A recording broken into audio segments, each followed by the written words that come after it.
বিখ্যাত ৬০ গম্বুজ মসজিদ কোন জেলায় অবস্থিত? খান জাহান আলী নির্মিত বিখ্যাত ৬০ গম্বুজ মসজিদটি বাগেরহাট জেলায় অবস্থিত। সোনারগাঁওয়ের পূর্ব নাম কি ছিল? সোনারগাঁওয়ের প্রাচীন বা পূর্ব নাম ছিল সুবর্ণগ্রাম। বাংলা একাডেমির মূল ভবনের নাম কি ছিল? বাংলা একাডেমির মূল ভবনের নাম ছিল বর্ধমান হাউস। সাবাস বাংলাদেশ ভাস্কর্যটির শিল্পী বা ভাস্করকে?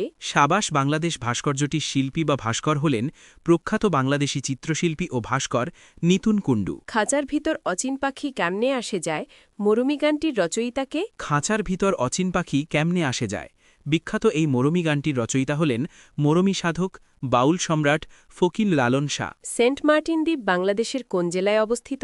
সেন্ট মার্টিন দ্বীপ বাংলাদেশের কক্সবাজার জেলায় অবস্থিত। সিকিমের পর্বত থেকে বাংলাদেশের কোন নদীর উৎপত্তি হয়েছে? সিকিমের হিমালয় পর্বতমালা থেকে উৎপন্ন হয়ে বাংলাদেশে প্রবেশ করা নদীর নাম হল তিস্তা ও করতোয়া। আলুটিলা প্রাকৃতিক গুহা কোথায় অবস্থিত? আলুটিলা গুহা বাংলাদেশের পার্বত্য চট্টগ্রাম অঞ্চলের খাগড়াছড়ি জেলায় অবস্থিত। আমাদের দেশে ইউরিয়া সার উৎপাদন করার কাঁচামাল কি? বাংলাদেশে ইউরিয়া সার উৎপাদনের প্রধান কাঁচামাল হল প্রাকৃতিক গ্যাস বা মিথেন। পাখি ছাড়া বলাকা ও দোয়েল কি নামে পরিচিত? পাখি ছাড়া বলাকা ও দোয়েল বাংলাদেশের কৃষিতে উন্নত জাতের গম হিসেবে পরিচিত। বাংলাদেশের প্রথম উপগ্রহ ভূকেন্দ্র কোথায় অবস্থিত?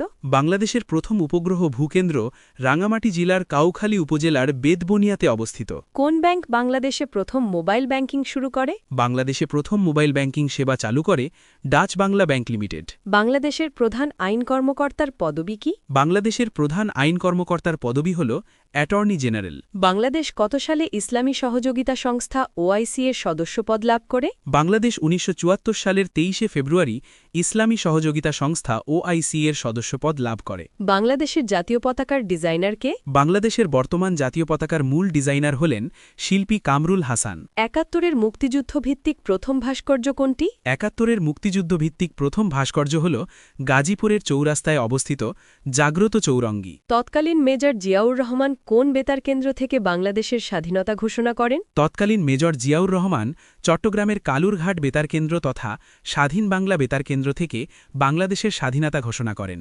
পাকিস্তানের গণপরিষদে উর্দুর পাশাপাশি বাংলাকে রাষ্ট্রভাষা করার দাবি কে জানিয়েছিলেন? ১৯৪৮ সালের ২৩শে ফেব্রুয়ারি পাকিস্তানের করাচিতে অনুষ্ঠিত গণপরিষদের প্রথম অধিবেশনে উর্দুর পাশাপাশি বাংলাকে অন্যতম রাষ্ট্রভাষা হিসেবে ব্যবহারের দাবি জানিয়েছিলেন পূর্ব বাংলার কংগ্রেস দলীয় সদস্য ধীরেন্দ্রনাথ দত্ত। ইউরোপীয় বণিকদের মধ্যে কারা প্রথম বাংলায় এসেছিলেন? ইউরোপীয় বণিকদের মধ্যে প্রথম বাংলায় এসেছিলেন পর্তুগিজরা। পাল বংশের শ্রেষ্ঠ রাজা কে ছিলেন? পাল বংশের অন্যতম শ্রেষ্ঠ এবং শক্তিশালী রাজা ছিলেন ধর্মপাল। ভিডিওটি ভালো লাগলে আমাদের চ্যানেলটি সাবস্ক্রাইব করুন।